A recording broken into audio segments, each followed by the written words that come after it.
সারি সারি খনন করা হয়েছে ৯টি কবর একই কবরস্থানে। পাশাপাশি শায়িত হবেন একই পরিবারের ৯ জন সদস্য। এই দৃশ্য শুধু একটি গ্রামের নয়, যেন পুরো দেশের বুক কাঁপিয়ে দেয়া এক মর্মান্তিক বাস্তবতা। বাংলাদেশের ইতিহাসে এমন ঘটনা খুব কমই ঘটেছে। মাত্র কয়েক মিনিটের এক সড়ক দুর্ঘটনায় শেষ হয়ে গেল প্রায় একটি পুরো পরিবার।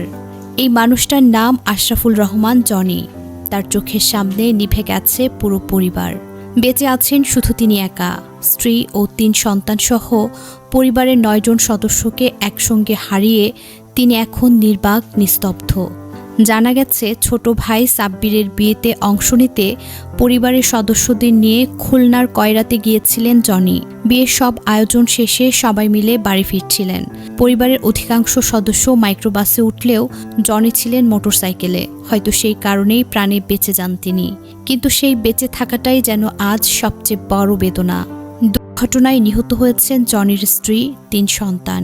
একই ঘটনায় প্রাণ হারিয়েছেন তার বাবা, ভাই, বোন এবং 2 ভাগ্নে ভাগ্নি। মুহূর্তেই যেন নিভে গেছে পুরো একটি পরিবার।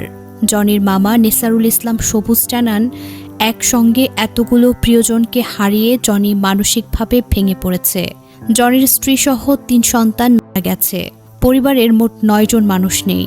জনি কোনো কথাই বলছে না, বাকরুদ্ধ হয়ে ঝিম মেরে বসে আছে। কখনো কখনো শুধু তাকিয়ে থাকে, কিন্তু কিছুই বলতে পারছে না। জুমার নামাজের পর মোংলা উপজেলা পরিষদ মাঠে লাখো মানুষের ভিড়ে জানাজা পড়া হলো। হাজার হাজার মানুষ কাঁদলেন। প্রতিমন্ত্রী, এমপি, জেলা প্রশাসক, পুলিশ সুপার সবাই এলেন। প্রধানমন্ত্রী নিজে খোঁজ নিলেন, সমবেদনা জানালেন। কিন্তু কোনো কথাই তো আর ফিরিয়ে দিতে পারে না হারানো প্রিয়জনদের। যে বিয়ের আনন্দে মেতে উঠেছিল পরিবার, হাসি, গান, মেহেদি, শাড়ি, গয়না সবকিছু মুহূর্তে ছিনিয়ে নিল নিয়তি। নববধূ মার্জিয়া আক্তার মিতু বেনারসি পরে গাড়িতে উঠেছিলেন নতুন জীবনের স্বপ্ন নিয়ে, কিন্তু পৌঁছালেন দরজায়। তার ছোট বোন লামিয়া, দাদি, নানিও একই সঙ্গে চলে গেলেন।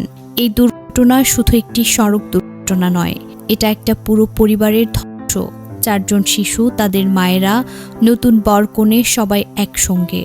যে বাড়িতে একদিন আগে উৎসব ছিল, সেখানে আজ শুধু কান্নার ধ্বনি আর খালি ঘর। আশরাফুল রহমান জনি আজ একা। তার পুরো পৃথিবী চলে গেছে। আমরা শুধু দূর থেকে চোখের জল ফেলছি, কিন্তু তার বুকের জ্বালা কে নেভাবে?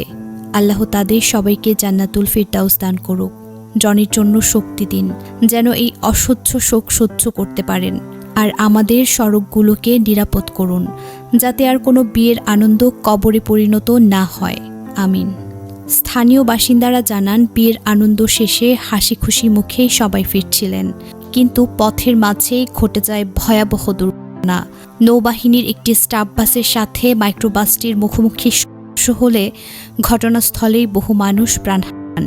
এই ঘটনা আবারও মনে করিয়ে দেয় মানুষের জীবন কতটা অনিশ্চিত। এক মুহূর্ত আগে যেখানে ছিল আনন্দ, পরের মুহূর্তেই সেখানে নেমে আসতে পারে শোকের অন্ধকার।